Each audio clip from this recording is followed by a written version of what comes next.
यह कहानी है एक गरीब पिता और उसकी बेटी की। एक बार वो गरीब व्यक्ति अपनी बेटी को उसके स्कूल से लेकर शहर के एक महंगे होटल में पहुंचा। उस व्यक्ति ने फटे पुराने कपड़े पहने हुए थे और उसकी बेटी स्कूल की ड्रेस पहनी हुई थी। जब दोनों होटल के अंदर पहुंचे तो वेटर पूछा, सर आप क्या खाना पसंद करेंगे?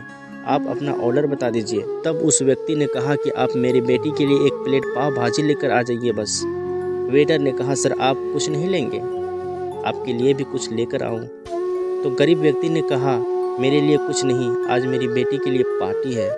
मैंने इससे वादा किया था कि अगर तुम इस ज़िले में 10th क्लास में टॉप करोगी तो मैं तुम्हें सबसे महंगे होटल में पार्टी दूंगा। तो आज सिर्फ बच्चे के लिए पाव भाजी लेकर आइए। वेटर यह बात सुनते ही दौड़कर अपने मालिक के पास गया और बोला कि सर, आपकी एक छोटी सी रिक्वेस्ट है कि आप मेरी सैलरी से पैसा काट लेना, लेकिन आज मैं चाहता हूँ कि उस बच्ची के साथ उसके पिता को भी एक प्लेट पाव भाजी खिलाया जाए, क्योंकि उस बच्ची ने पूरे ज़िले में 10th क्लास में टॉप किया है।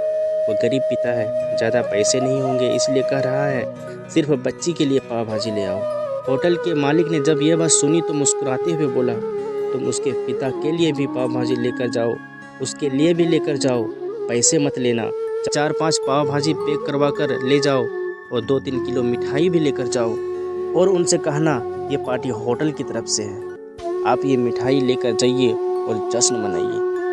जब वेटर ने 2 प्लेट पाव भाजी लेकर आया तो वह व्यक्ति चौंक गया और बोला, मैंने तो एक ही मंगाई थी, मेरे पास पैसे नहीं है। वेटर बोला, अरे सर शर्मिंदा मत कीजिए, ये पार्टी होटल की तरफ से है। आपकी बेटी हमारी बेटी है जो ज़िले में टॉप किया है। ये मिठाइयाँ लेकर जाइए और जश्न मनाइए। पिता और बेटी खुश हो गए और चले गए। कई साल बीत गए।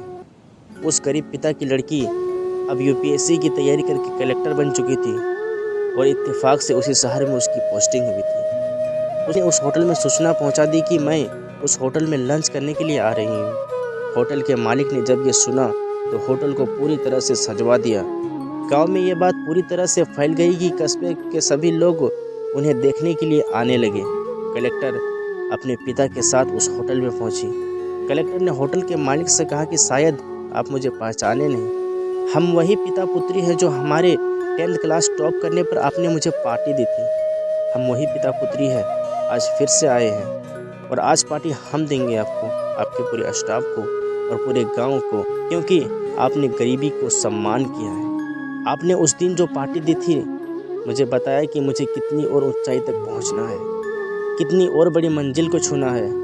आपने एक नई प्रेरणा दी थी और आज मैं उसी प्रेरणा का एहसान चुकाने के लिए आई हूँ। वो मैडम यह सब कहते जा रही थी और आंखों से आंसू बहाते जा रही थी। दोस्तों, यह कहानी हमें सिखाती है कि कभी भी किसी गरीब का मजाक मत उड़ाना। हो सके तो उसकी मदद करना और अगर मदद ना कर सके तो उसका मजाक मत उड़ाना, क्योंकि वो सब देख रहा है। बनना है तो उसकी नज़र में अच्छा बनिए, जहाँ भी रहिए कर दिखाइए कुछ ऐसा कि दुनिया करनी चाहिए आपके जैसा।